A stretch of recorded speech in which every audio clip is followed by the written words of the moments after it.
अस्सलाम वालेकुम दोस्तों, कैसे हैं। आज मैं बात करना चाहता हूँ कमर्शियलिस्ता की, जिसको हम आम तौर पे अकाउंटेंट कहते हैं। तो अगर इटली के अंदर आप कोई कारोबार शुरू करना चाहते हैं, छोटा या बड़ा, तो आपको कमर्शियलिस्ता की ज़रूरत होती है। तो कमर्शियलिस्ता का इंतखाब जो है वो बहुत सोच समझ के करना चाहिए। और उससे आपने कौन सी कंपनी खुलवानी है, आपको आगे टैक्स क्या कौन सा पड़ेगा, तो एक प्रोफेशनल बंदा आपको बहुत अच्छा गाइड कर सकता है। उसके बाद जब आप अपना काम शुरू कर लेते हैं, तो उसके बाद भी टैक्स की अदायगी वगैरह में आपने बाइंग और सेलिंग और जितनी आपकी इनकम है उस पर कितना टैक्स बनता है, ये भी फिर आपने अदा करना होता है।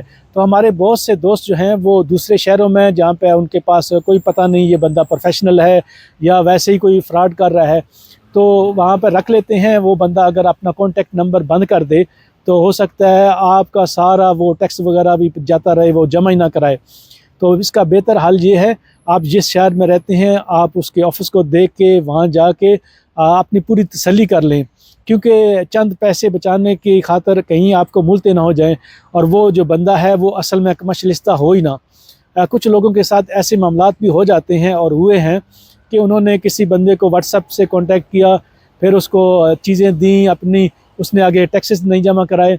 तो ऐसी चीज़ों से बचने के लिए बेहतर यही है कि अपने शहर में बाकायदा जिनके ऑफिस वगैरह हों, जो बाकायदा रजिस्टर्ड हों, जिनके पास सर्टिफिकेट हों, आसपास से दूसरे लोगों से भी पता करें और तब जाके अपना कमर्शियलिस्ता अपना अकाउंटेंट रखें।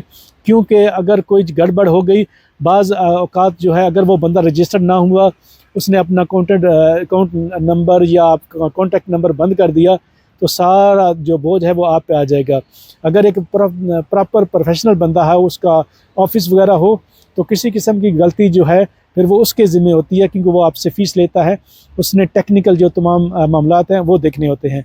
अगर बंदा अनप्रोफेशनल हो, अगर आप उसको जानते ना हो, सिर्फ आपके पास उसका नंबर हो, किसी ने वैसे दे दिया हो, तो सस्ते के चक्कर में या कम पैसों के चक्कर में बहुत बड़ा नुकसान मत कीजिएगा।